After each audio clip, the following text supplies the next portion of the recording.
Parlons un peu du cycle de l'eau, avec lequel nous sommes tous un peu familiers, parce qu'à chaque instant de notre vie, en fait, nous faisons partie de ce cycle de l'eau, même si tu ne t'en rends peut-être pas vraiment compte. Donc plongeons un peu dans ce cycle et commençons par l'évaporation. On peut commencer avec la surface de cet océan, ou de cette rivière, ou de ce lac. À tout moment, on aura de l'eau qui va s'évaporer. Des molécules d'eau qui étaient dans leur état liquide auront juste assez d'énergie pour quitter la surface et passer à leur état gazeux. Et l'eau, sous son état gazeux, on appelle ça de la vapeur d'eau. Et donc cette vapeur d'eau, elle va monter. Elle va monter avec l'air qui a été chauffé à la surface sous l'action du soleil ainsi que d'autres dynamiques plus complexes. Et lorsqu'elle monte et que la température descend, la vapeur d'eau va se condenser en petites gouttelettes. Et elle va se condenser autour de particules d'air fines, autour de petites particules de poussière qu'on peut à peine voir. Et ça va former des nuages. Donc ça, en fait, ce sont plein de petites gouttelettes. Ça veut donc dire que l'eau est de retour sous sa forme liquide. Ce ne sont plus des molécules d'eau individuelles, elles vont maintenant interagir les unes avec les autres. Et elles condensent autour de ces petites molécules de poussière microscopiques pour former ces gouttelettes. S'il fait suffisamment froid, elles pourront même former des petits cristaux de glace. Voilà, donc ça, ce sont les nuages. Et t'as vu qu'ici, on parle de transport. Et c'est parce que ces nuages vont bouger.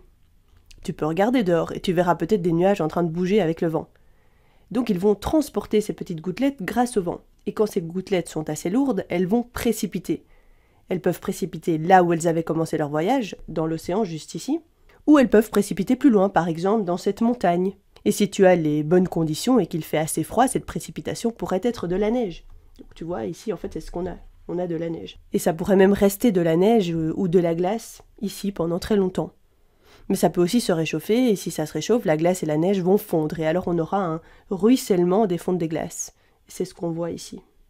Et si la pluie tombe dans cette région-ci, disons qu'il ne fait pas assez froid pour que ce soit de la neige, donc on parle bien de pluie, la majeure partie de cette eau va pénétrer dans le sol.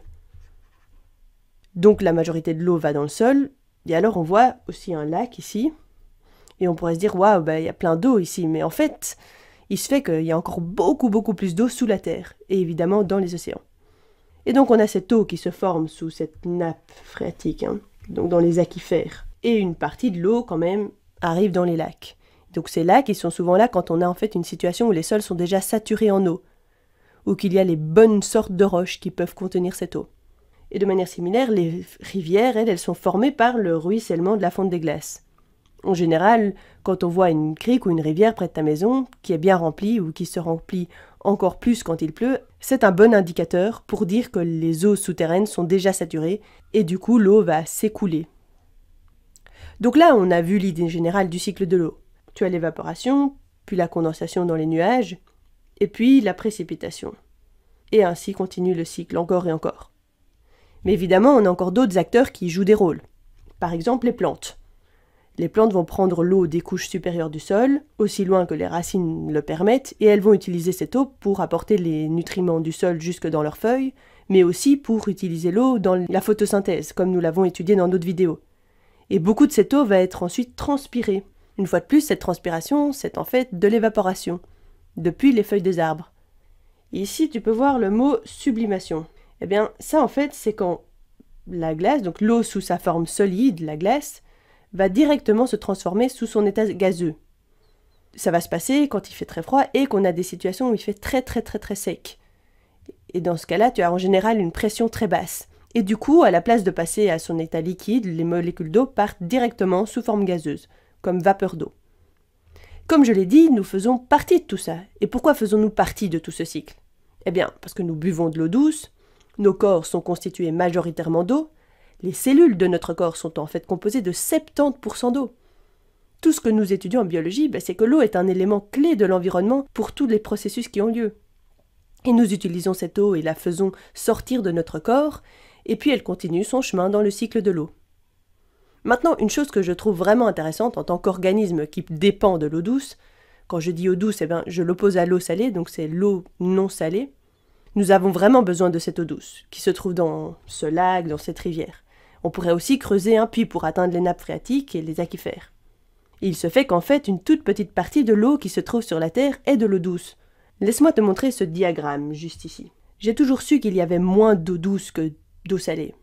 Mais je ne me rendais pas compte que c'était une telle différence. De toute l'eau de la planète, on a 97,5% qui est de l'eau salée. Et la plupart vient des océans. Et seulement 2,5% qui est de l'eau douce. Et même ces 2,5% qui sont de l'eau douce, en fait, il n'y en a qu'une petite partie qu'on considère en général vraiment comme de l'eau douce. Ce sont les lacs et les rivières. Quand je cherche de l'eau douce, je vais tout de suite me dire, je vais aller chercher un lac, une rivière, un truc qu'on peut potentiellement boire.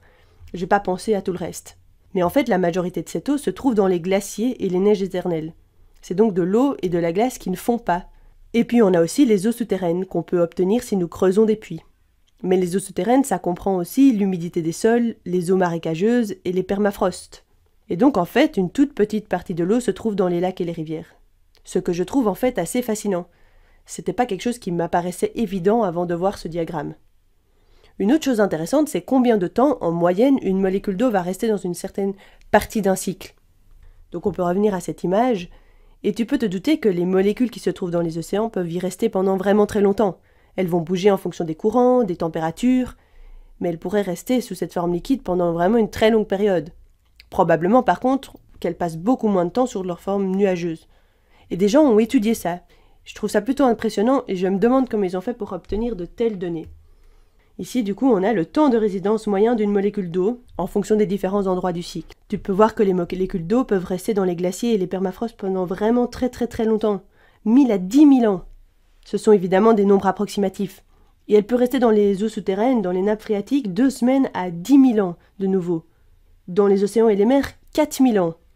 Puis on peut voir ce qu'il en est des organismes vivants. 1 semaine, c'est beaucoup plus court.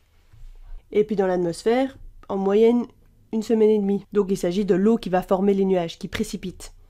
Et évidemment, ce sont des moyennes. Ça ne veut pas dire que chaque molécule va rester exactement ce temps-là dans l'atmosphère. Mais c'est vraiment quelque chose d'intéressant à analyser et ça te donne une idée d'où l'eau se trouve et comment ça fonctionne avec le cycle de l'eau.